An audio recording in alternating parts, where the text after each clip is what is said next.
இரத்த உறவுகளுக்கும் முன்னால் வந்திருக்கும் என் இரத்த உறவுகளுக்கும் வணக்கம். 2 படங்களை பார்த்தோம், குறும்படங்கள். அழுகுரல், தவிப்பு, 2 தலைப்புகள் மிகவும் பாதிக்கின்ற தலைப்பாக இருக்கிறது. ஆனால் அது இனி ஈழத்தமிழர்களுக்கு இருக்காத, நடக்காத, முடிந்து போகின்ற தலைப்புகளாகத்தான் இருக்கும்.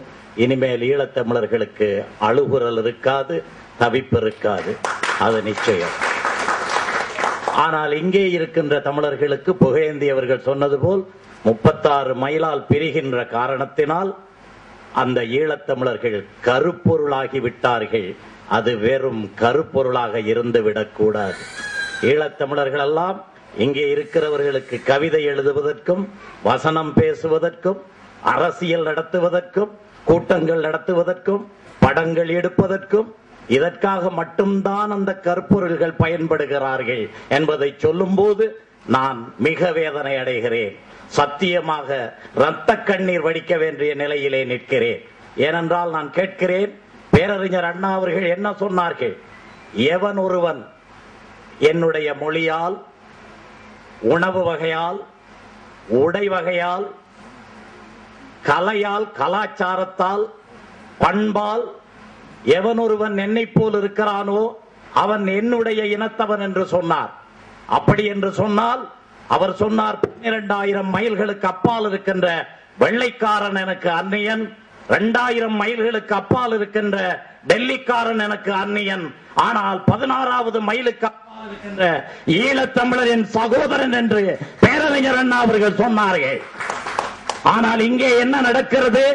16 மைலிலிருந்து கப்பலில் வந்து இறங்கிவிட்டால் அவன் தொப்புள் குடவிய உறவு அல்லவா?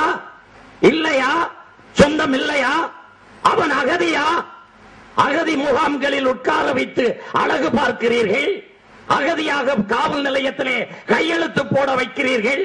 அப்புறம் என்னையா உங்கள் இலக்கியம் வேண்டி இருக்கிறது? ஈழத்தமிழர்களுக்காக கொதிப்படைகிறேன் நான். படங்கள் எடுக்கிறார்கள் என்று சொல்கிறார்கள், படங்களை பார்க்கிறவர்கள் யார்? பாடல்கள் எழுதுகிறார்கள் என்று சொல்கிறார்கள், அந்த பாடல்களை கேட்பவர்கள் யார்? காதுகளை மூடிக்கொள்ளுங்கள். படங்களை பார்க்க மாட்டோம் என்று தியேட்டர் வாசல்களிலே நீங்கள் போராட்டங்கள் நடத்துங்கள். ஈழத்தமிழர்களுக்காக நீங்கள் நடத்த வேண்டாம். ஏனென்றால் ஈழத்தமிழன் வெற்றி அடைவான். நிச்சயமாக ஈழத்தமிழன் வெற்றி அடைவான். நெடுமாறன் அவர்கள் சொன்னது போல நிச்சயமாக அவன் வெற்றி அடைவான். ஆனால் குறைகளை உங்களுக்குள் வைத்துக் கொண்டு மற்றவர்களை குறை சொல்லாதீர்கள். என்ன செய்கிறீர்கள்? என்ன செய்கிறீர்கள் நான் கேட்கிறேன். கடலிலே வந்து இறங்கிவிட்டால் அந்த படங்களிலே இருக்கிற தவிப்பை நான் உணர்கிறேன். அந்த பாரதி உணர்ந்ததை நான் உணர்கிறேன். அந்த கோவிந்தன் உணர்ந்ததை நான் உணர்கிறேன். ஆனால் 6 கோடி தமிழ் மக்கள் ஏன் உணரவில்லை?